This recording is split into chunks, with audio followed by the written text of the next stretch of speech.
This is going to be a Christmas wreath. Also, it's good if you use different colors, you can actually make it into a hat. What you're going to start out with is 3 green 260s. I tend to use 3 different colors. You can use the same color, but the 3 different colors make it look a little nicer. So you blow them up all the way to the end, let some air out so they're a little bit soft. You take the 3 ends where the knots are at, make sure you get those all nice and even together, and then pinch all 3 of them and twist 3 small little bubbles on the end. Take one of those and actually lock it through. So take one of those bubbles, spin it around, and bring it back up to the top. So now you have all 3 of those balloons there. Now what you're going to do is just a very simple braid. You're just going to braid this all the way, taking the back one and moving it forward. You braid that all the way to the end. And once you get to the end, of course, one balloon's probably going to be out before the other 2 or the other one. You may have one that's a little bit longer than the other 2. That's fine.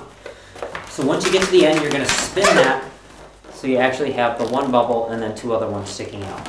From here, you're going to bring the 2 ends together.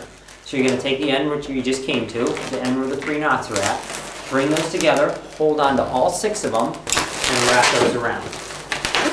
Now, you want to kind of stick one of these, one of the longer pieces, you want to have that sticking straight out. That's where we're going to attach the bow for a wreath. Now for the wreath, you want to squeeze it down just a little bit to make it a nice circle. You don't want to have a elongated wreath. Okay, we can set that aside and work on the bow. The bow is the same way. You're going to take a 260, blow it up all the way, let some of the air out to make it soft. You're going to bring 2 ends together, make sure you get them nice and even together, come to the other end, give that a pull, a pinch, and a twist. So now we've divided that up into 2 equal sections. For the bow, you're going to start out right about in the middle. So in the middle, you're going to take a twist and twist that off. So it's a very basic kind of fish. I've seen people make fish this way. So you're going to have that. This is going to be our bow. You're going to take this end here on the very top and this end here where the twist is at, and you're going to push these 2 together.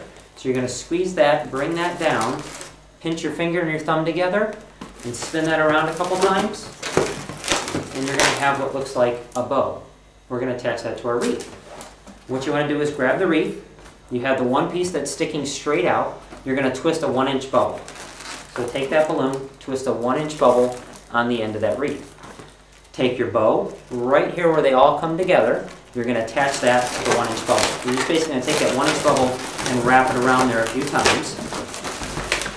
And that's going to give you a nice bow for your wreath. Now for the wreath, you can actually take the bow and expand these out a little bit to give it a little better shape. And you can take the ends here and give those a little bit of a flex. So you have more of a cuter little wreath, just like that. Now, when we made the fruit basket, I showed you how to make the grapes.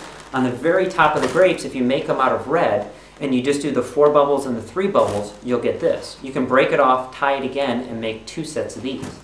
What you have is, once you have these, you can take this top bubble and actually put that into the braid of the wreath. So if you just take the wreath, kind of come in, pull that through, just a little bit, so it just stays right there. That's going to add some nice little berries to your wreath. And you can do that twice. You can add another couple berries to the other side of the wreath. And if you add those, it really brings it out and makes a nice little holiday wreath. And people can hang that in their office or hang it on their front door.